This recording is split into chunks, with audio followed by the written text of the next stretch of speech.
Hello दोस्तों, कैसे हैं आप सब लोग। उम्मीद करता हूँ अच्छे होंगे, हष्ट पुष्ट और तंदुरुस्त होंगे। सर्दियों का मौसम जो है वो स्टार्ट हो गया है और कड़ाके की ठंड पड़नी चालू हो गई है।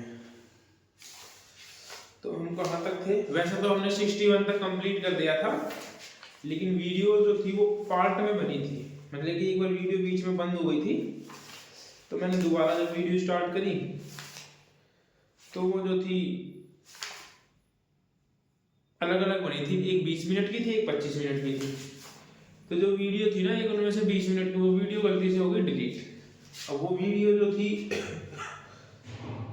वापस जो है आएगी। तो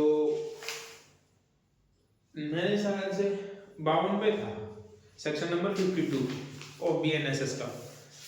इसी से स्टार्ट करते हैं और आज जो है इसको खत्म कर देते हैं। कोशिश करते हैं कि जितना होगा उतना करते हैं।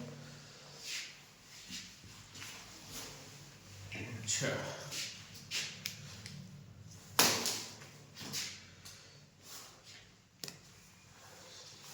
सेक्शन नंबर 52 हम कर रहे हैं BNSS, सेक्शन 35 से 62 तक।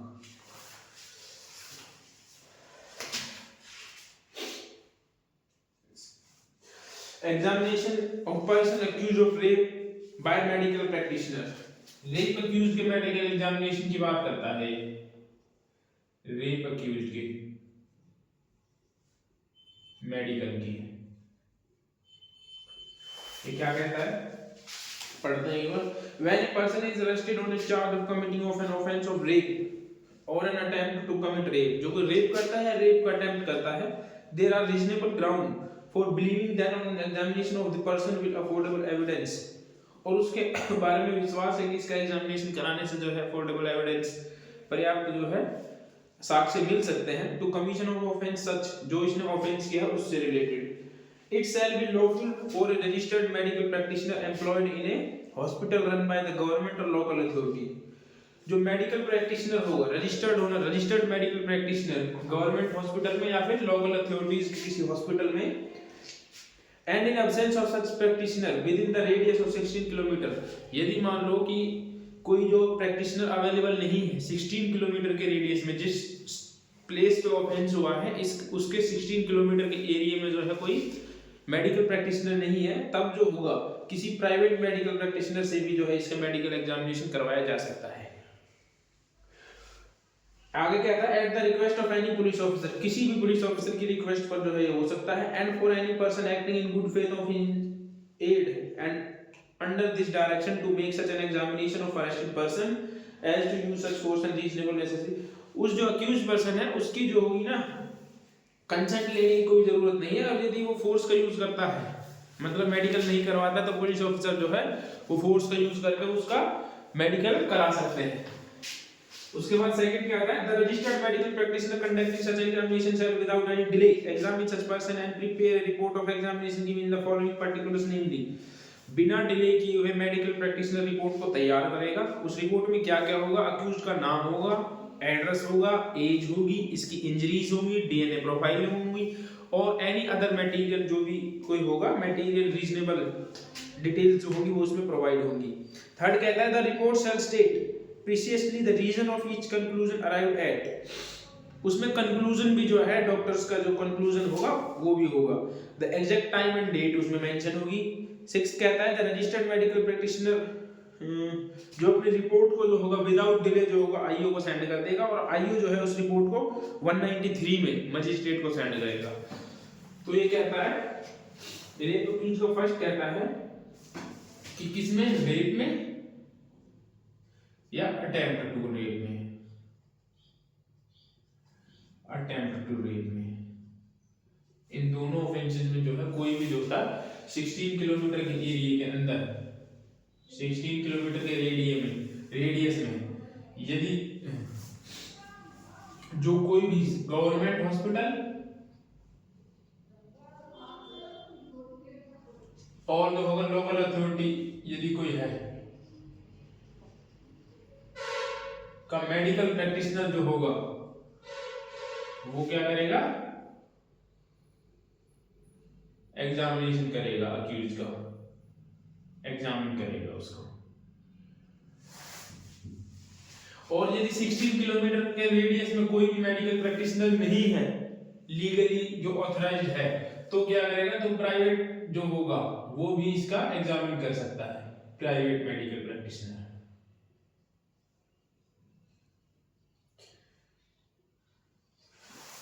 एट एनी पुलिस ऑफिसर की रिक्वेस्ट पर, एनी पुलिस ऑफिसर की रिक्वेस्ट पर जो है ये एग्जामिनेशन कराया जा सकता है। उस ये हो गया फर्स्ट। उसके बाद आता है सेकंड। सेकंड कहता है कि रिपोर्ट को प्रिपेयर करेगा और जो होगा उस रिपोर्ट को आईओ को फॉरवर्ड कर देगा विदाउट डिले। विदाउट डिले जो होगा रिपोर्ट प्रिपेयर करेगा एंड उसको उसमें क्या क्या होगा, पर्टिकुलर्स क्या होंगे, नेम होगा अक्यूज्ड का, एड्रेस होगा उसका, फर्स्ट ये हो गया। सेकंड उसका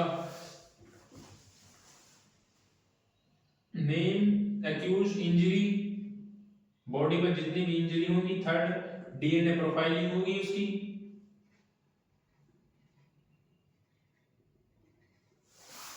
उसके बाद में एक रह गया इसमें, उसकी एज होगी,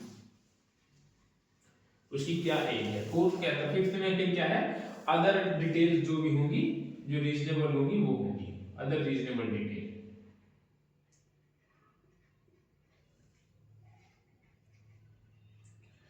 अदर रीजनेबल डिटेल ना। उसके बाद थर्ड कहता है कि उसमें कंक्लूजन भी होगा,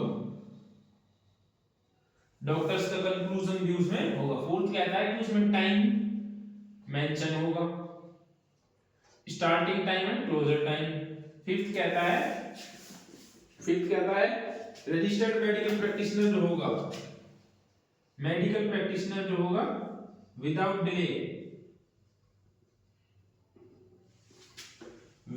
डिले रिपोर्ट को आईओ को भेजेगा,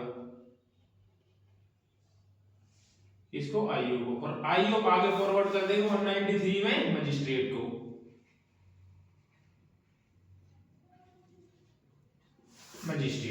तो ये है जो सेक्शन नंबर 52 जो बताता है। इसमें दो केस हैं, रिचपाल वर्सेस स्टेट, जो दो इंपॉर्टेंट केस है इसमें। Rajesh @Lillu versus state of Haryana. First Rajesh @Lillu versus state of Haryana. ये था टू फिंगर को जो है, टू फिंगर टेस्ट जो पहले होता था उसको जो है इस केस में बैन कर दिया गया था। उसके बाद फिर भी जो है इस केस के बाद भी जो है बहुत से डॉक्टर्स या हॉस्पिटल्स में जो है टू फिंगर टेस्ट जो है होने लगा था। तो सुप्रीम कोर्ट ने जो है शैलेंद्र कुमार, दूसरा केस है Shailendra Kumar versus state of Jharkhand.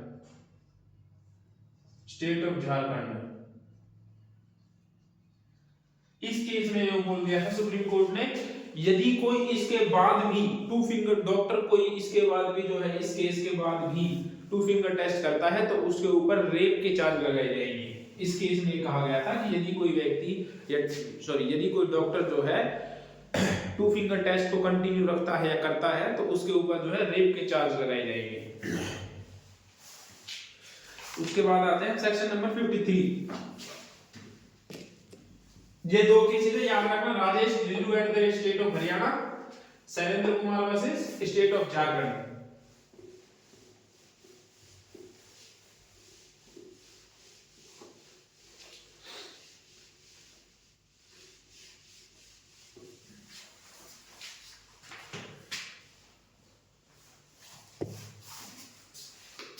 उसके बाद आता है section number 53, examination of arrested person by medical officer. जिस व्यक्ति को जो है अरेस्ट किया गया है उसके मेडिकल एग्जामिनेशन की बात करता है section number 53, examination of arrested person.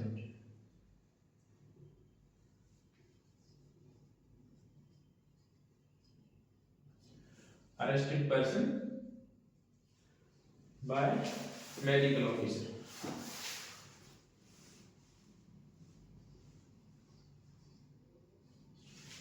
Medical officer के द्वारा अरेस्टेड पर्सन के एग्जामिनेशन की बात करता है। ये कहता है when any person is arrested he shall be examined by a medical officer in service of the central government or state government. In case of medical officer is not available for registered medical practitioner soon after the arrest is made. ये कहता है कि जो व्यक्ति को arrest किया गया है किसी अरेस्टेड पर्सन का, फर्स्ट कहता है अरेस्टेड पर्सन का जो है अरेस्टेड पर्सन के मेडिकल की बात करता है, वो कौन करेगा? कोई भी मेडिकल ऑफिसर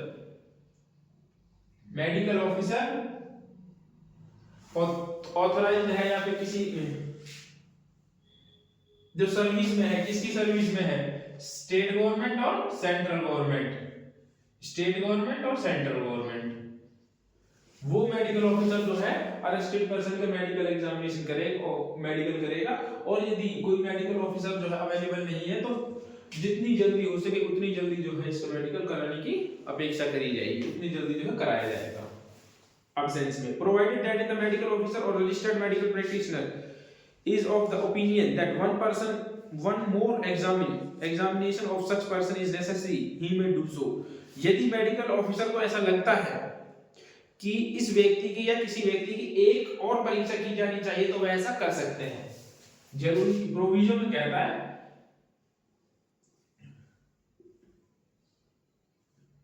वन और मोर मेडिकल जो है डॉक्टर कर सकता है, यदि उसको ऐसा लगता है कि एक और जो है इसका मेडिकल किया जाना चाहिए तो उसका मेडिकल कर सकता है। थर्ड, इसके बाद एक और प्रोविजन, वो क्या कहता है?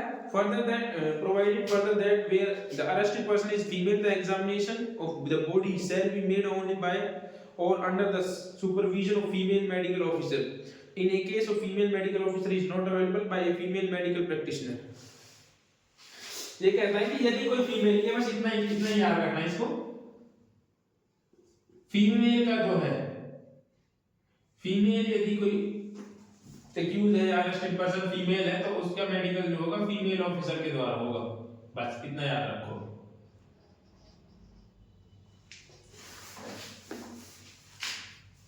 सेकंड पॉइंट कहता है द मेडिकल ऑफिसर और registered medical practitioner so examination the arrested person shall prepare the record of such examination mentioning therein the injuries of marks violence upon the person arrested and the approximate time when such injuries marked to have been inflicted। Second कहता है कि जिस व्यक्ति का medical किया गया है उस व्यक्ति का जो है मार्क्स वगैरह, बॉडी पे इंजरी वगैरह जो है वो नोट करी जाएंगी उस रिपोर्ट में। इंजरी और मार्क्स, मुझे लगता है पेन थोड़ा ठीक नहीं है क्योंकि इसमें दिख नहीं रहा है मेरे हिसाब से ना, ज्यादा छोटा हो जा रहा है।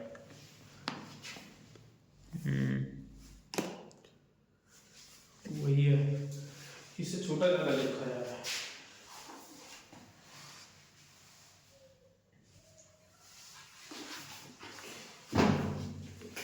ये कहता है इंजरी और मार्क्स के साथ साथ उसमें जो है time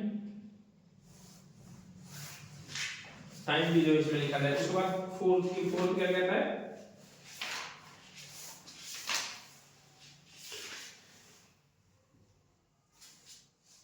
Where an examination is made under subsection 1, a copy of report such examination shall be furnished by the medical officer or registered medical practitioner in case of arrested person or the person nominated by such arrested person। जो इसकी medical examination जो है इसकी एक copy जो है चिकित्सक अधिकारी, रजिस्टर्ड चिकित्सक अधिकारी द्वारा गिरफ्तार किए गए व्यक्ति को प्रोवाइड करी जाएगी, ये कहता है। उसके बाद कहता है आइडेंटिफिकेशन ऑफ पर्सन अरेस्टेड, इसको आप पढ़ लेना, ऐसा कुछ है नहीं इसमें, आइडेंटिफिकेशन की बात करते हैं, उसकी आइडेंटिफिकेशन की जाएगी। सेक्शन 55 भी आप स्वयं पढ़ लेना, इतना इंपॉर्टेंट क्योंकि ये है नहीं। Section number 56 health and safety of arrested person, भाई ये है कि उसके हेल्थ एंड सेफ्टी का ध्यान रखा जाएगा जो अरेस्ट किया गया है। नाउ अब आते हैं सेक्शन नंबर 57 पर। सेक्शन नंबर 57 ये क्या कहता है? Person arrested to be taken before magistrate or officer in charge of police station, जिस व्यक्ति को गिरफ्तार किया गया है ना उस व्यक्ति को एविडेंस जो है मजिस्ट्रेट और पुलिस थाने के बाहर साधक अधिकारी इंचार्ज के समक्ष पेश किया जाएगा, मजिस्ट्रेट और in charge of police station.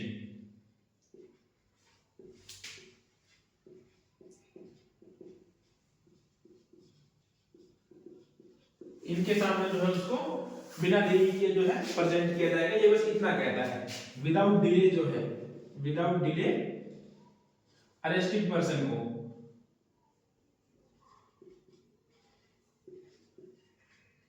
Person appear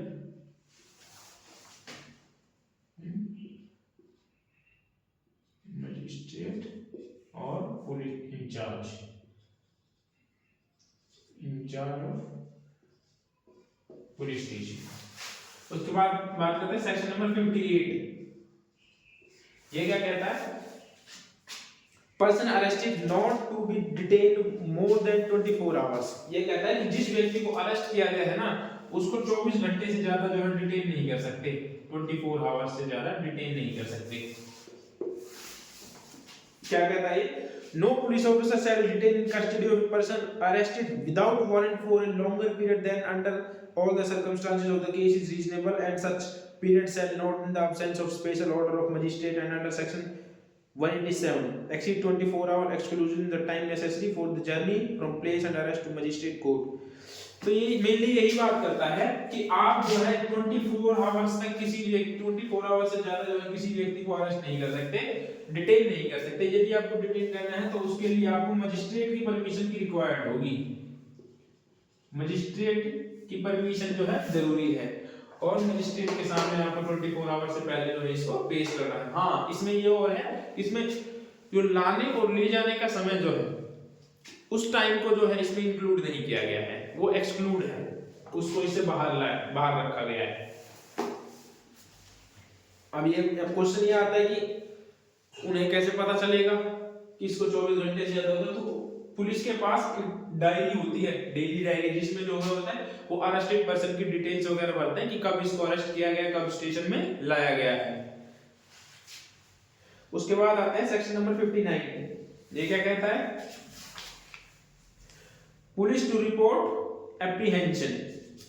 police किसको रिपोर्ट करेगी? यदि पुलिस किसी व्यक्ति को जो है अरेस्ट करके लेकर आती है, पकड़ कर लेके आती है, तो किसको रिपोर्ट करेगी? Officer in charge of police station shall report to the DM. Officer in charge of police station जो होगा वो ना डीएम को रिपोर्ट करेगा, और if he so directed to sub divisional magistrate या फिर एसडीएम को। In cases of all person arrested without warrant within the limit of their respective station, whether such person have been admitted to bail or otherwise। चाहे यदि जैसे मान लो ये कहता है सेक्शन नंबर 59 रिपोर्ट की बात करता है कि जिस व्यक्ति को अरेस्ट किया गया है वो किसको रिपोर्ट करेगा। तो फर्स्ट ऑफ ऑल जो इंचार्ज है ना पुलिस स्टेशन का, इंचार्ज जो होगा वो डीएम को या एसडीएम को इन्फॉर्म करेगा, चाहे उस व्यक्ति को बेल पर क्यों ना छोड़ दिया गया हो, चाहे बेल पर छोड़ा हो या नहीं, चाहे बेल पर छोड़ा हो या नहीं, तो दोनों की रिपोर्ट जो होगी डीएम और एसडीएम को जाएगी। ये कहता है 59। उसके बाद बात करते हैं सेक्शन नंबर 60 की, डिस्चार्ज ऑफ पर्सन एप्रीहेंडेड। जिस व्यक्ति को पकड़ा गया है उसके छोड़ने की बात करता है, पकड़े गए व्यक्ति के उन्मोचन की। No person who has been arrested by a police officer shall be discharge except on his bond, bail bond under the special order of magistrate। किसी भी व्यक्ति को जो है छोड़ा नहीं जाएगा, एक्सेप्ट किस व्यक्ति को छोड़ा, यदि उस आप ऐसे करो कि किसी भी व्यक्ति को जो जिसको पकड़ा गया है उसको बेल बॉन्ड और स्पेशल ऑफ मजिस्ट्रेट ऑर्डर से ही छोड़ा जा सकता है। इस व्यक्ति को अरेस्ट किया गया है, सेक्शन नंबर 60 की बात करता है, अरेस्टेड पर्सन को जो है अरेस्टेड पर्सन को छोड़ने की बात करता है, डिस्चार्ज की।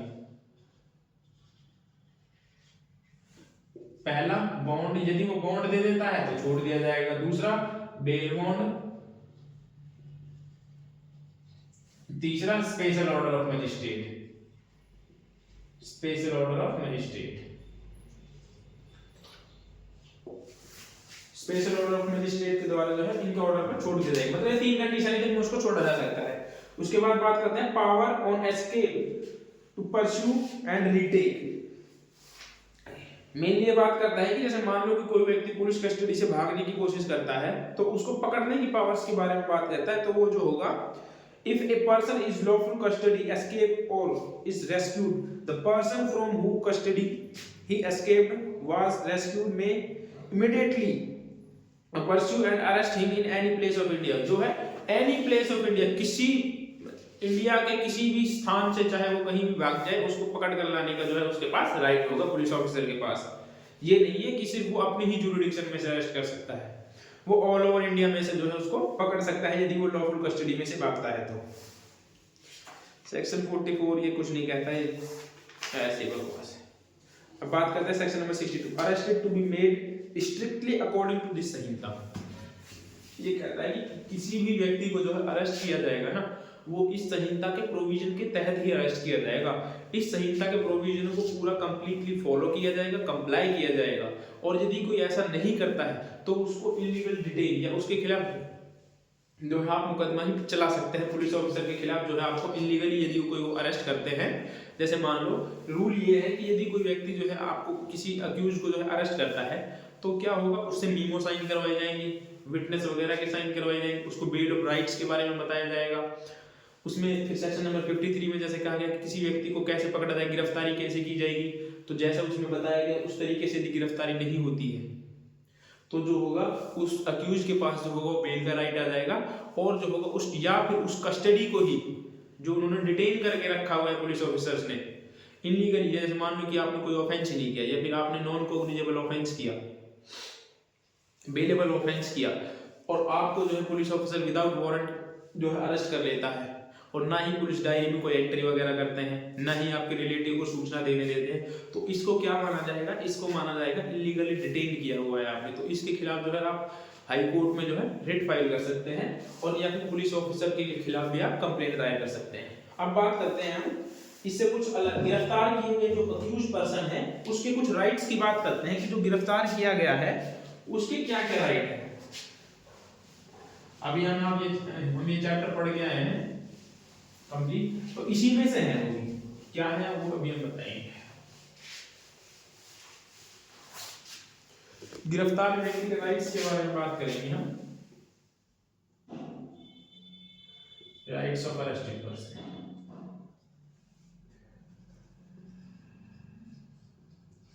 फर्स्ट ऑफ ऑल हम 38 से स्टार्ट करते हैं, क्योंकि 38 से आता है। 38 क्या कहता है, 38 कहता है मैं एडवोकेट से इंटरोगेशन के दौरान जो है अपने एडवोकेट से बातचीत करने का जो उसका अधिकार है, ये बात करता है 38। 30 कहता है right to arrested person to meet, right to meet an advocate. First जो होता है right to meet an advocate, जिस व्यक्ति को अरेस्ट किया गया है उस व्यक्ति को जो है इंटरोगेशन के दौरान जो है अपने अधिवक्ता से मिलने का अधिकार होगा। उसके बाद कहता है बेल के राइट्स को बताना।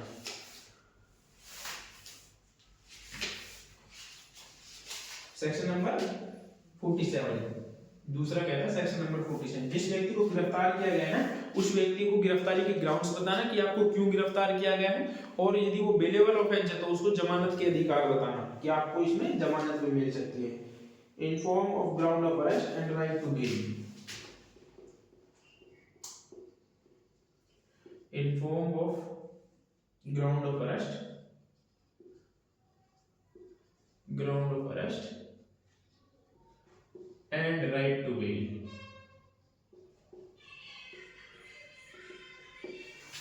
जो होगा उस व्यक्ति को जो है ये अधिकार होगा। उसके बाद बात करें उस व्यक्ति को क्या अधिकार है, उस व्यक्ति का एक और अधिकार ये है कि वो अपने रिलेटिव को जो है सूचना इसकी दे सकता है, अरेस्ट होने की सूचना दे सकता है। Arrest to inform of information about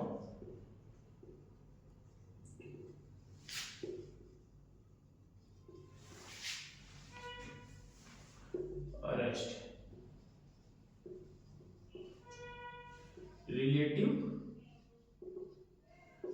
friends, अपने दोस्तों या रिश्तेदारों को जो है अपने अरेस्ट होने की सूचना जो है वो दे सकता है। उसके बाद फोर्थ कहता है जो इससे जो है अलग है, उस व्यक्ति का अधिकार है कि उसका जो है मेडिकल कराया जाए, मेडिकल करवाने का जो है उसका अधिकार है। ठीक है। फिफ्थ बात करता है कि 24 आवर्स से अधिक जो है 24 आवर्स से पहले जो उसको मजिस्ट्रेट के समक्ष उसको पेश किया जाए। उसके बाद 4th 5 6 कहता है कि उसको यदि उसके पास जो है पैसे वगैरह नहीं है, यदि वो निर्धन या गरीब आदमी है, तो उसको फ्री लीगल एड प्रोवाइड करने का, फ्री लीगल एड जो है उसको प्रोवाइड करी जाएगी, लीगल एड। सेक्शन नंबर 341 में है बीएनएस के। तो ये कुछ 5-6 अधिकार हैं उसके जो अक्यूज्ड व्यक्ति के हैं। ये क्या कहता है कि right to meet an advocate.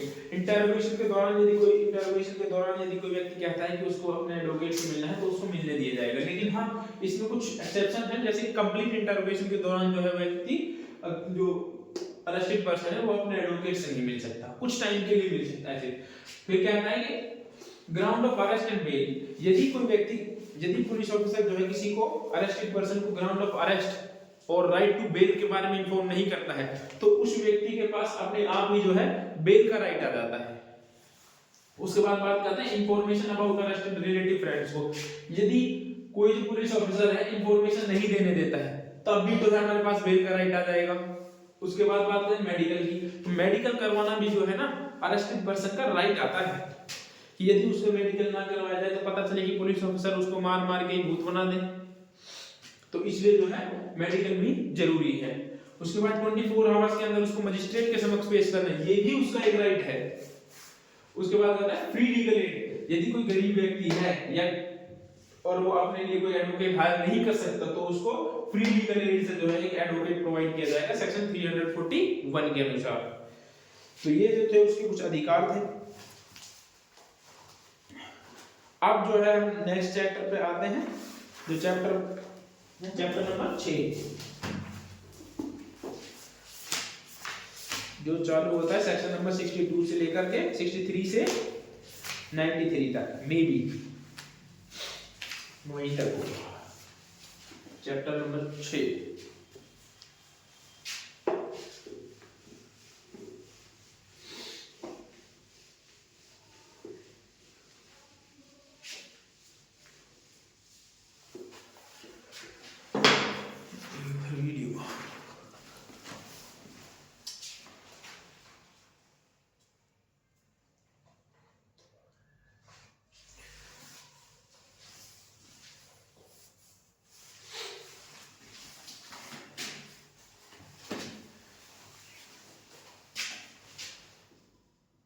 Chapter number 6 की बात करते हैं। क्या कहता है chapter number 6? Process of compel appearance. किसी व्यक्ति को उपस्थित करने के लिए, प्रेजेंट करने के लिए जो है विवश करना।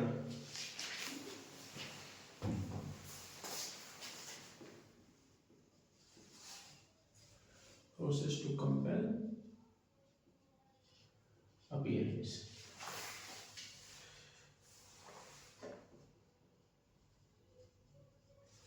कहां से कहां तक है ये? सेक्शन नंबर 63 से लेकर के 93 तक, वही है 63 से 93 तक। इसके 4 पार्ट्स हैं। पहला जो है वो वारंट मामलों की बात करता है, पहला सम्मन है, दूसरा वारंट है, तीसरा जो है पीओ का है, प्रोक्लेम्ड ऑफेंडर का, और फिर फोर्थ है अदर रूल्स जो है इसमें, जो 90 से लेकर के 93 तक है। फर्स्ट बात करते हैं सम्मन मामले की। पहला इसका जो पार्ट ए है सम्मन का है, दूसरा जो है वारंट मामलों का, थर्ड जो है पीओ का, प्रोक्लेम्ड ऑफेंडर,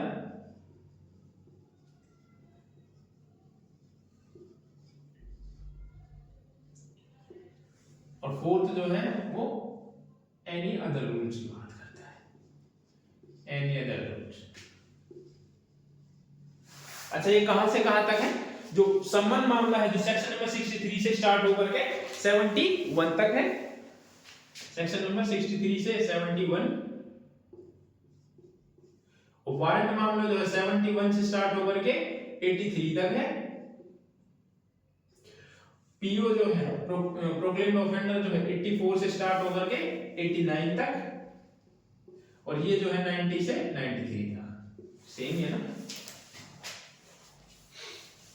हाँ, अरे सॉरी, ये 72 है ना, 71 तो ये हो गए 70।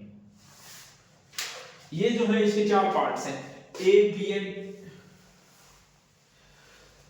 ये अकेले में पढ़ाने का खराबी यही है कि अगर कोई गलतियां होती है तो फिर उसको बताने वाला कोई नहीं होता। ये ए बी सी और डी है, ये A B and C and D. जो आज कोशिश करेंगे कि जो इसका पार्ट ए है उसको जो है कंप्लीट कर लें। संबंध मैटर की आज बात करते हैं, इस संबंध मामले क्या है लिखे हैं।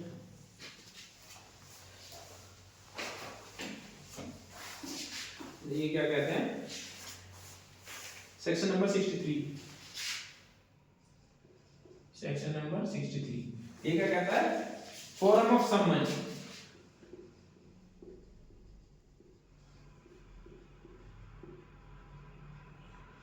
फॉर्म ऑफ समन, ठीक है। Every summon issued by a court under this Sanhita shall be, court जो होगा वो समन इशू कर सकेगा इस संहिता के अनुसार जो है।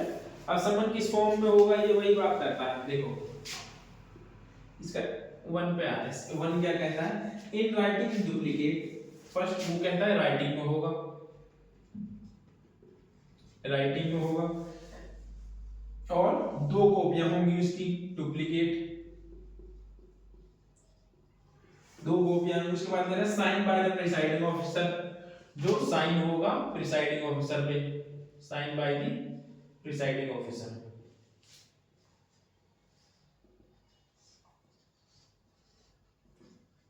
प्रिसाइडिंग ऑफिसर के द्वारा जो है तो साइन होगा, और such court by such other officer of the high court, या फिर हाई कोर्ट के किसी अदर ऑफिसर के द्वारा। हाई कोर्ट के कोई ऑफिसर हो, यदि हाई कोर्ट ने रूल बना रखा है, हाई कोर्ट जो होगा टाइम टू टाइम जो है रूल बना सकता है। हाई कोर्ट रूल बनाएंगे, आप याद रखना,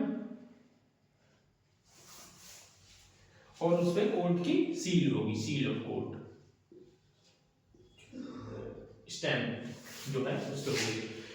कोई भी जो समन होगा वो राइटिंग में होगा, डुप्लीकेट कॉपी होगी उसकी, साइन होंगे उस पे प्रिसाइडिंग ऑफिसर के, या फिर अपॉइंटेड बाय हाई कोर्ट। अब हाई कोर्ट ने कोई ऑफिसर जो अपॉइंट कर रखा है उसके साइन होंगे, या फिर और जो है कोर्ट की उस पे सील होगी। सेकंड पॉइंट क्या बात करता है इसकी, सेकंड पॉइंट कहता है in a encrypted or any other form of electronic communication and shall be bears the image or the seal of the court or digital signature। तो ये बात करता है डिजिटलाइजेशन की बात करता है, इलेक्ट्रॉनिक रूप से जो है हो सकते हैं, मतलब इलेक्ट्रॉनिक रूप से ही जो है कोर्ट की सील वगैरह हो सकती है, साइन वगैरह जो है इलेक्ट्रॉनिक फॉर्म लिख लो सिर्फ, आप इसको लिखना याद रखना, इलेक्ट्रॉनिक फॉर्म,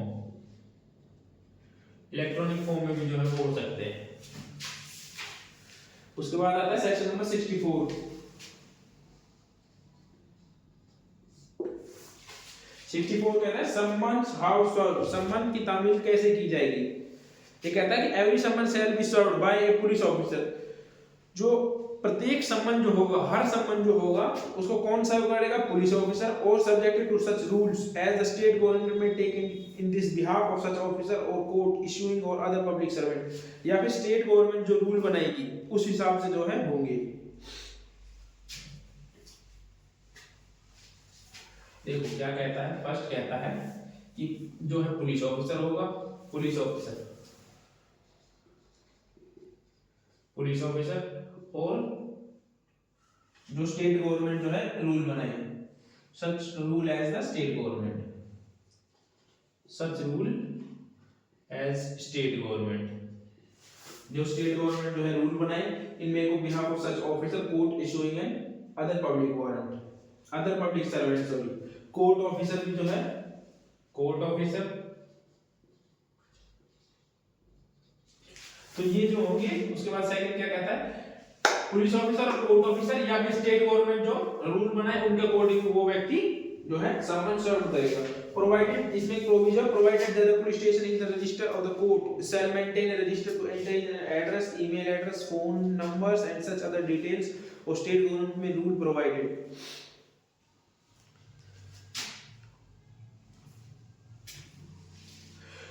ये कहता है रजिस्टर की बात करता है इसमें प्रोविजन, प्रोविजन क्या कहता है,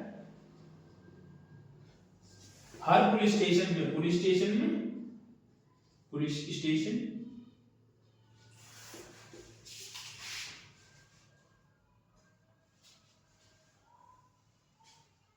और जो है पुलिस स्टेशन की बात करता है, उसके बाद कहता है रजिस्ट्रार ऑफ कोर्ट और registrar of court,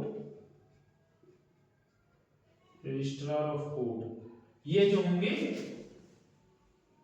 name, address, phone number, email जो है एक रजिस्टर में सेव करेंगे।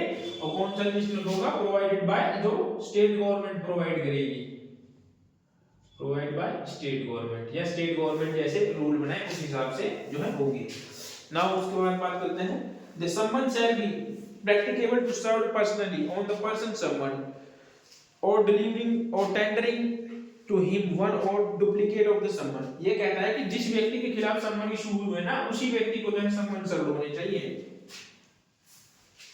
Provided the summon bearing the image code seal may also serve in the electronic में। ये कहता है कि जो कोड की सील वगैरह होंगी वो इलेक्ट्रॉनिक रूप में भी हो सकती है इन मैनर द स्टेट गवर्नमेंट, जैसे स्टेट गवर्नमेंट रूल बनाए। उसके बाद थर्ड बात करता है every person of whom someone is to serve personally shall if so required that serving officer sign or receive therefore back to the other duplicate। जिस व्यक्ति के खिलाफ सम्मन इशू किया गया है ना, जो दो कॉपियां होती, एक कॉपी जो है उस पर्सन को दे दी जाएगी जिसके खिलाफ इशू हुए हैं, और दूसरी कॉपी पर जो है उसके साइन वगैरह लेकर के उसको कोर्ट में वापस भेज दिया जाएगा। तो थर्ड ये कहता है।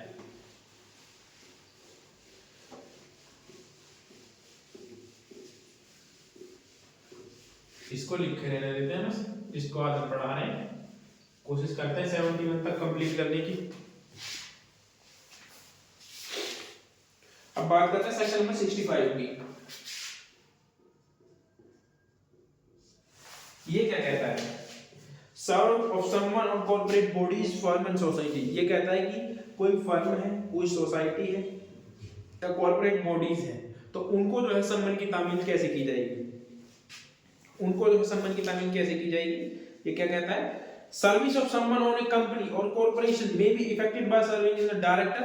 यदि मान लो किसी कंपनी को, फर्स्ट कहता है इसका कंपनी, और क्या कहते हैं, और कोई कॉर्पोरेशन है, और कॉर्पोरेशन है यदि कोई, तो उसको जो है सम्मन की तामील कैसे की जाएगी? उसके director, manager, secretary or other officer in the company और corporation by letter sent of register. किसको की जाएगी? डायरेक्टर को, मैनेजर को और सेक्रेटरी को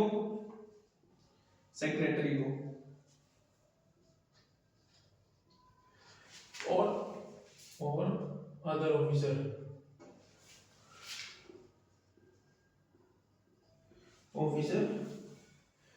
ऑफ कंपनी एंड कॉर्पोरेशन।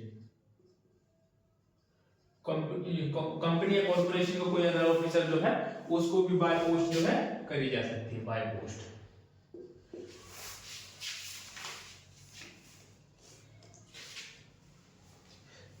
और बाय पोस्ट जो होगी ना वो ऑर्डिनरी पोस्ट होगी।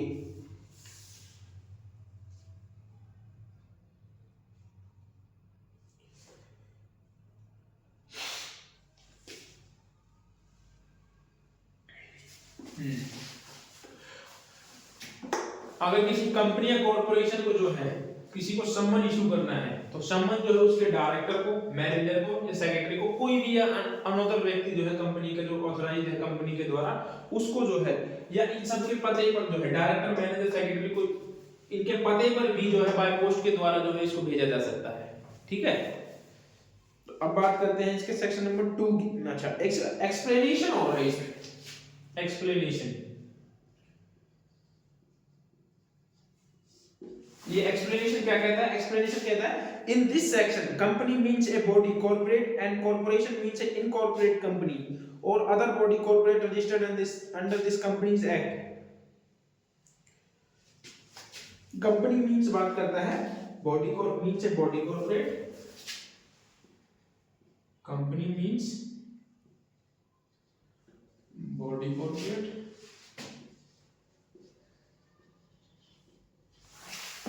and corporation means incorporated company।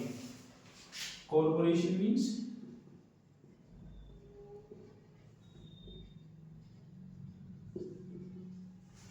Incorporation company, incorporated.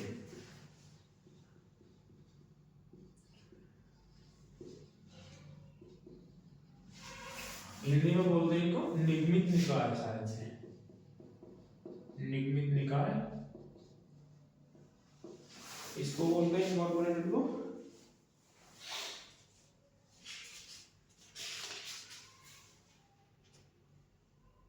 तो चलिए, इसको निगमित कंपनी बोलते हैं, इसको निकाय बोलते हैं। निगमित कंपनी या निगमित निकाय, जो कंपनी एक्ट 2013 में रजिस्टर्ड हो, कंपनी एक्ट 2013 में रजिस्टर्ड है। Company means a body of corporate and corporation means incorporated company जो है होगा। अब बात करते हैं इसके सब क्लोज टू की। Service of summon of A firm और अदर एसोसिएशन और individual may be effected by serving it on any partner of such firm.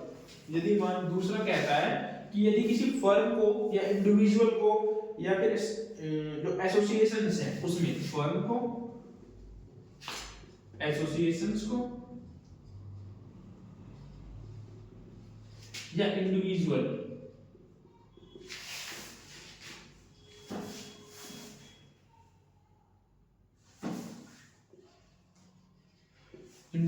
को जो है सम्मन इशू करना है, तो वो जो है may effected any serving to any partner. Any partner यदि कोई फर्म है तो उसके किसी भी एक पार्टनर को, एनी पार्टनर या कोई एसोसिएशन है तो उसके किसी भी एक सदस्य को, इंडिविजुअल है तो खुद को जो है by a letter sent by registered post, registered letter sent registered post के द्वारा भी जो है सम्मन की तामील जो है की जा सकती है, सम्मन सर्व की जा सकते हैं। याद रखना, किसी भी पर्सन को, किसी भी एक व्यक्ति को, यदि मान लो किसी फर्म में 400 पर्सन है, 400 पर्सन की फर्म है और उनमें से किसी एक व्यक्ति को जो है वो सम्मन मिल गया है, तो ये समझा जाएगा कि जो है उस फर्म को जो है उसकी तामील हो गई है। और डाक जो होगी, जो पोस्ट जो होगी वो ऑर्डिनरी वे में होगी। नाउ अब आता है section number 66। Service when person सम्मन कैन नॉट बी फाउंड, जब जिस व्यक्ति को सम्मन किया गया है वो व्यक्ति ना मिल सके।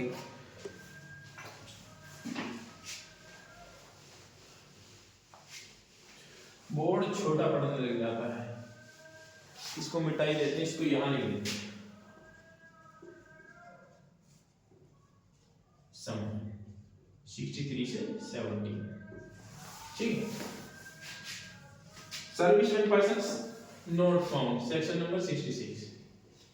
ये क्या कहता है कि जिस व्यक्ति को सम्मन की तामील की जानी है वो ना मिले, तब क्या, वेयर द पर्सन सम्मन can not by the exercise of due diligence be found, the summon may be served by leaving ones of duplicate for with him same adult member of his family residing with him. Any person with whom on the summon is so left shall, if so required by the serving officer, sign a receipt therefore to come back in the other duplicate.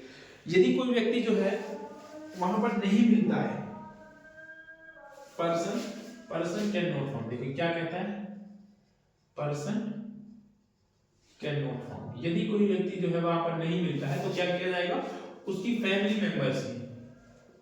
Member, जो कोई भी family member है वो जो क्या हो, adult होना चाहिए, अडल्ट हो तो उसको जो है उसकी सर्विस की जा सकती है। तो इन मेंबर्स को जो है इसकी सर्विस हो जाएगी। तब भी ये समझा जाएगा कि अगर किसी फैमिली मेंबर को भी सर्विस होगी तो ये समझा जाएगा कि उसको जो है उसकी तामील हो गई है, लेकिन वो शर्त ये है कि बस वो अडल्ट होने चाहिए। इसका एक एक्सप्लेनेशन है। हाँ, जो डुप्लीकेट कॉपी में जाएगा, यदि कोई फैमिली मेंबर रिसीव करता है तो एक कॉपी पर जो है उसके साइन में ले जाएंगे जो कि कोर्ट में भेज दी जाएगी। ये जो बात करता है जो लास्ट मैंने छोड़ दिया था। उसके बाद एक्सप्लेनेशन कहता है कि जो सर्वेंट होगा, एक्सप्लेनेशन कहता है कि सर्वेंट को यदि सम्मन की तामील करी गई है तो उसको जो है उसको तामील नहीं माना जाएगा, क्योंकि जो सर्वेंट है not a member of this family, not a member of family. Servant जो है ना वो फैमिली मेंबर नहीं होता, इसलिए उसको तामील नहीं होनी चाहिए। ये कह देगी जो है वहां पर सर्वेंट मिला था, सर्वेंट को तामील कर दी, तो वो तामील नहीं मानी जाएगी। उसके बाद बात करते हैं सेक्शन नंबर 67 की। 67 क्या कहता है? Procedure when service can not be effected as before provided. मतलब ये क्या कहता है कि जब ऊपर दिए गए तरीके से तामील न हो पाए तब प्रोसीजर क्या होगा। ऊपर दिए मतलब section number 64, 65 and 66। 60 section number 67 ये कहता है कि सेक्शन 64, 65 एंड 66 के तरीके से जो है तामील ना हो, नॉट सर्व, जब सर्विस ना हो पाए, ठीक है, तो क्या होगा? If service can not by the exercise the due diligence be effective to be provided in this section, section 64, section 65 and section 66, the serving officer shall affix one of the duplicate summon to some conspicuous part of the house of homestead in which the person summoned ordinarily resident. Thereupon the court, after making the such inquiry and think fit, may either to declare that the summon has been duly served or other service from। अच्छा ये क्या कहता है? ये कहता है कि जब जो है इन तरीकों से जो है सेक्शन 65, 6 जो ये दिए गए हैं इनमें जो है सम्मन की तामील नहीं हो पाती किसी व्यक्ति को, तो क्या करेंगे? तो क्या करेंगे? उसके जो हाउस है, हाउस के कॉन्स्पिकुअस पार्ट पर, है ना, हिंदी में बोलते हैं उसको सहज भाग पर, कॉन्स्पिशियस पार्ट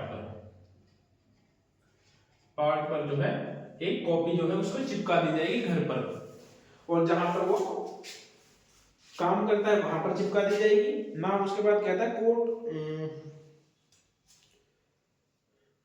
और कोर्ट ये फिर डिक्लेयर कर सकता है कि जब उसके घर पर या फिर जहां पर वो काम करता है, ऑफिस पर, ऑफिस पर तो जरूरी नहीं है, लेकिन जहां पर वो काम करता है वहां पर जो है कॉपी चिपका दी है, तो जो होगा कोर्ट ये मानेगा कि उसको जो है सर्विस हो गई है सम्मन की। अच्छा ये तभी फॉलो होगा जब सेक्शन नंबर 64, 65 एंड 66 जो है ये तरीके जो है काम ना पाए और सर्विस जो है हो ना पाए, तब जो होगा उसके घर पे कॉन्स्पिकुअस पार्ट पर जो है कॉपी चिपका दी जाएगी। नाउ उसके बाद बात करते हैं सेक्शन नंबर 68। सेक्शन नंबर 68 ये बात करता है कि पब्लिक सर्वेंट को कैसे सम्मन जाएंगे। Service on government servant, service on government servant, कोई गवर्नमेंट सर्वेंट है तो उसको कैसे सर्विस होगी? तो उसको दो तरीके से सर्विस होगी। फर्स्ट तो उसके सीनियर को, पहला उसके सीनियर को भेज दो या फिर उसी को भेज दो, स्वयं को, उसको हिमसेल्फ, या फिर उस खुद को जो है उस सम्मन को भेज दो जहां पर वो पोस्टेड है, और जो होगा उसके सिग्नेचर करा ली जाएंगे। दूसरा कहता है उसके सिग्नेचर करा ली जाएंगे, जिसको भी जो है देगी उसके सिग्नेचर हो जाएंगे और ये माना जाएगा कि उसकी जो है तामील हो गई है। Where a person summoned in the active service of the government, the court issuing a summons shall be ordinarily sent to head of the office in such other person is employed, जहां पर employed है। इसको आप senior की जगह पर head of the office भी बोल सकते हो, हेड ऑफ द ऑफिस।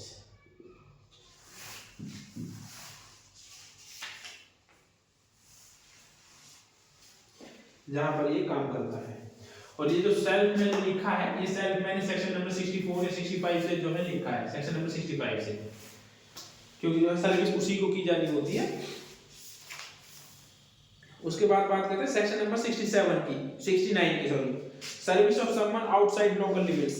यदि लोकल लिमिट्स के बाहर, आउटसाइड जुरिडिक्शन, स्थानीय सीमाओं के बाहर समन की तामील करनी है तो वो कैसे होगी, वो ये बात करता है। When a court desire that a summon issued by itself be served at any place outside in local jurisdiction, its summon ordinarily sent as such summon in duplicate to a magistrate within whose jurisdiction the person summoned residing।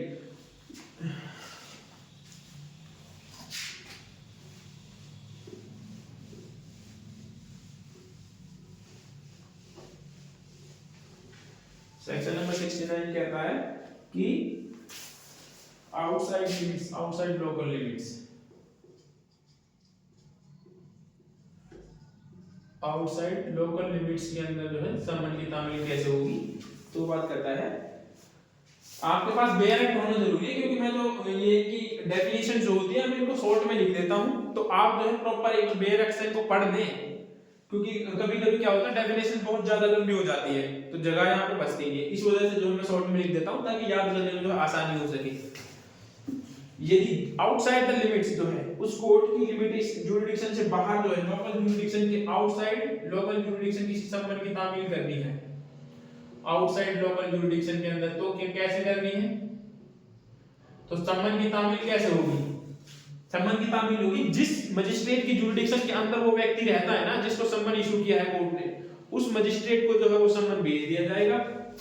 जैसा मान लो यहाँ पर a court है, ए और ये B है, अब जिस व्यक्ति को सम्मन इशू करना है वो यहाँ इसकी जुरिडिक्शन के अंदर रहता है, बी की जुरिडिक्शन के अंदर सी नाम का पर्सन जो है, ये कोर्ट है और ये भी एक कोर्ट है। अब यहाँ पे कोई मैटर जो है ए कोर्ट में जो है कोई मैटर चलता है और ए कोर्ट जो है सम्मन इशू करती है, सम्मन इशू करती है, तो वो सम्मन जो होगा आउटसाइड इसकी जुरिडिक्शन के आउटसाइड है, तो वो सम्मन पहले ये कोर्ट जो है बी कोर्ट को भेजेगी और बी कोर्ट जो है उस सम्मन को जो है सी को भेजेगी, मतलब उस अक्यूज या उस पर्सन को भेजेगी जिसके खिलाफ जो है सम्मन इशू हुआ है। और ऐसा माना जाएगा कि ये जो सर्विस है ये ए कोर्ट ने ही की है, ठीक है। तो ये कहता है सेक्शन नंबर 69। अब बात करते हैं सेक्शन नंबर 70 की। 70 भी इंपॉर्टेंट है,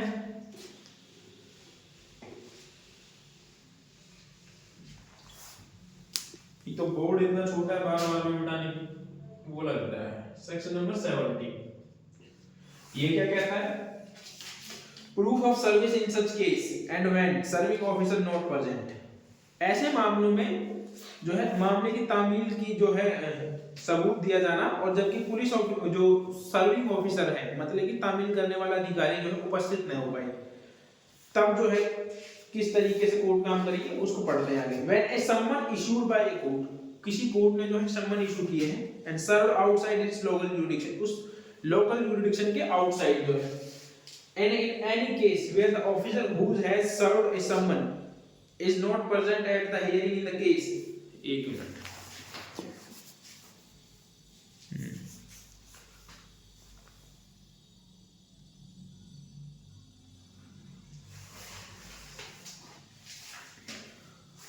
ये कहाँ पे था, एक दोबारा से पढ़ते हैं। when a summon issued by a court served outside local jurisdiction and in any case where such officer has served a summon is not present at hearing in the case, an affidavit purporting to be made before a magistrate that such summon has been served and a duplicate of the summon purporting to be endorsed by person whom is delivered a tender and was left shall be admissible in evidence. The statement made therein shall be deemed to correct unless and until contrary to prove it's proved। देखो ये क्या कहता है कि जैसे मान लो a court ने जो है बी कोर्ट के अंदर कोई व्यक्ति जो है कोई अक्यूज है कोई पर्सन है उसके लिए जो है किसी पर्सन के लिए सम्मन इशू किया, इसने जो है सम्मन इशू किए, ए कोर्ट ने सम्मन इशू किए बी कोर्ट के लिए, ठीक है। आउटसाइड जुरिडिक्शन रहता है तब कोई आउटसाइड जुरिडिक्शन रहता है और यहां से एक सम्मन इशू किया गया इसमें, ठीक है। अब जो यहां से किसी व्यक्ति को यदि भेजा गया या फिर यहीं से किसी व्यक्ति को भेजा गया, कोर्ट के प्यादे को भेजा गया, कहीं से भी लगा लो आप, तो जो है और वो जो है इस पर्सन को जो है सम्मन की तामील कर देता है, लेकिन ये पर्सन ये जो तामील करने वाला ऑफिसर होता है, सर्विंग ऑफिसर जो होता है, ये उस डेट को जो है कोर्ट में अपीयर नहीं हो सकता। मान लो कोई भी घटना हो जाती है या फिर किसी को काम आ जाता है या फिर जो है इसका पहुंचना जो है संभव नहीं है, यहाँ पर इतनी जल्दी जो है इसका पहुंचना एक कोर्ट में संभव नहीं है, तो ये क्या करेगा, तो ये जो इसकी सर्विस हुई है ना, जो सर्विंग ऑफिसर है, तो ये क्या करेगा, जैसे मान लो एक सर्व कर दिया, अब सर्व करते तो दो कॉपियां होती हैं, एक कॉपी जिसको सम्मन देना उसको दे देते हैं, दूसरी पे साइन करवा लेते हैं, तो जो डुप्लीकेट कॉपी होगी ना, डुप्लीकेट जो कॉपी होगी जिसपे साइन वगैरह कर रखे, उसके साथ में क्या करेंगे, एक एफिडेविट लगा देगा, एफिडेविट अपने नाम का एक एफिडेविट लगाएगा और बाय पोस्ट जो है इस मजिस्ट्रेट को बाय पोस्ट जो है इस कोर्ट को भेज देगा, ठीक है, ये कहता है आउटसाइड जुरिडिक्शन कोई समन इशू किया गया और जो सर्विंग ऑफिसर जो है वो उस डेट पर अपीयर नहीं हो सका, तो ये क्या करेगा, एक डुप्लीकेट कॉपी के साथ जो है अपना एफिडेविट लगा देगा, रिपोर्टिंग कर देगा और इसको जो है यहाँ पर भेज देगा उसी कोर्ट को जिसने समन इशू किया था। तो ये कोर्ट ये प्रिज्यूम करेगी कि जो समन है वो उसकी सर्विस हो गई है, समन की सर्विस हो गई है, अंटिल ये क्या कहता है, यदि ये प्रूव ना कर दिया जाए कि उसकी सर्विस नहीं हुई, अंटिल जो है ये प्रूव ना कर दे कि उसकी सर्विस हुई है, contrary is proved, until contrary is proved,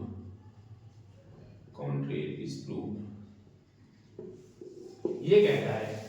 तो मेनली यही बात करता है कि जैसे मान लो ए कोर्ट ने बी कोर्ट को जो है समन इशू किया, ठीक है, नहीं सुनो अच्छे से, मैं भी कंफ्यूज हो गया बोल कर जो है, किसी कोर्ट ने जो है अपनी लोकल जुरिडिक्शन के बाहर जो है आउटसाइड जो है किसी को सम्मन इशू किया, जो कोर्ट ऑफिसर है वो जो है उस सम्मन को जो है लेकर के गया, उसने सर्विस की, लेकिन सर्विस करने के बाद जो है वो कोर्ट में अपीयर नहीं हो पाया किसी भी रीजन की वजह से, या मान लो उसको चोट लग गई हो या फिर इतनी जल्दी वो पहुंच ना पा रहा हो, काफी दूर हो या फिर लेट हो रहा हो किसी अदर रीजन की वजह से, और वो जो है कोर्ट में आ नहीं पा रहा हो, तो वो क्या करेगा, वो एक एफिडेविट लेगा और उसके साथ में जो उसकी सम्मन की जो दूसरी कॉपी है उसको लगा करके और उस कोर्ट को भेज देगा जिस कोर्ट ने उसे इशू किया है सम्मन को। तो कोर्ट जो है ना ये प्रिज्यूम करके चलेगी कि उस सम्मन की जो है तामील हो गई है, उस सम्मन की सर्विस हो गई है, अंटिल जब तक कि वो प्रूव ना हो जाए कि उसकी तामील नहीं हुई। उसके बाद दूसरा कहता है the affidavit mention in this section may be attached to the duplicate of the summon and return in the court. ये वही बात करता है एफिडेविट वाली जो मैंने अभी कहा था, एफिडेविट को जो है दूसरी कॉपी के साथ लगा करके उस कोर्ट को भेज देगा। उसके बाद कहता है ऑल सम्मन service through electronic communication under section 44 और 73 shall be considered duly served, a copy of such summon shall be attested, a keep of proof of serving of summon। जो सेक्शन नंबर 64 से लेकर के 71 तक जितने भी जो सम्मन है उनकी एक कॉपी जो है वो इस बात का प्रूव होगी कि जो सम्मन है वो सर्व हो गए हैं। उसके बाद बात करते हैं सेक्शन नंबर 71 सर्विस ऑफ सम्मन ऑन विटनेस। सेक्शन नंबर 71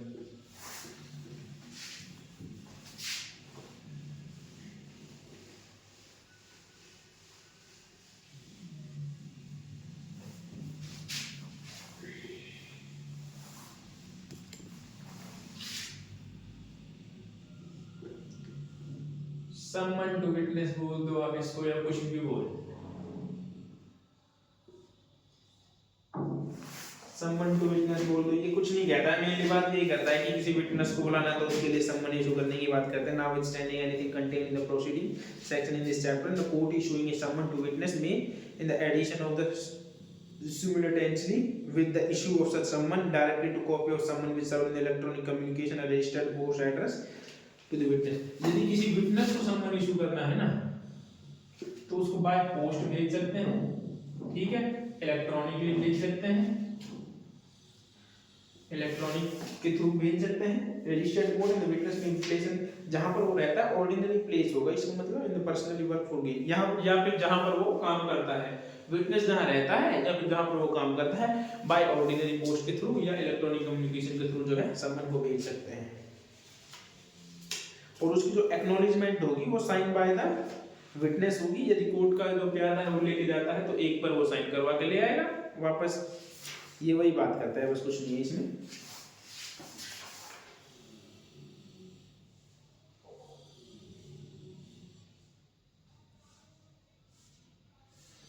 हाँ, कल जो है हम स्टार्ट करेंगे warrant of arrest. Warrant of arrest क्या है, कहां से कहां तक है, इसको भी जो है जो मैंने पढ़ा है आज इसको आप थोड़ा पढ़िएगा, जो उम्मीद है आप सबको समझ में आ रहा होगा। आप थोड़ा पढ़ेंगे ना, आगे वीडियोस देखेंगे तो मैं दावे के साथ कह सकता हूं तो आप जो है अच्छे से समझ पाएंगे। यदि आपको मेरी वीडियो अच्छी लगी हो तो लाइक करें, शेयर करें, कमेंट करना जो है बिल्कुल भी ना भूलें। यदि आपको कोई और सब्जेक्ट भी जो है मुझसे पढ़ना है तो आप कमेंट में बता सकते हैं, हम जो है कोशिश करेंगे उस सब्जेक्ट को जो है स्टार्ट करने की। मैं जो सोच रहा हूँ वो भी मैं कॉन्स्टिट्यूशन सोच रहा हूँ एक या बीएनएस सोच रहा हूँ, लेकिन ये पॉसिबल हो नहीं पा रहा है क्योंकि यहाँ पर एक वीडियो बनाते हैं फिर कोर्ट जाते हैं, कोर्ट से लेट नाइट आते हैं फिर पढ़ाने के लिए भी कुछ पढ़ना पड़ता है। आपको 1 घंटे में पढ़ाने के लिए हमें 2 घंटे पढ़ने पड़ते हैं। चलो देखते हैं क्या करना है, बीएनएस करेंगे, कॉन्स्टिट्यूशन करेंगे। वीडियो एक बार दोबारा से कह रहा हूँ, वीडियो अच्छी लगी हो तो लाइक शेयर और कमेंट करना ना भूलें। कल जो है हम जो है इसका नेक्स्ट जो है चैप्टर वो करेंगे। Thank you, bye.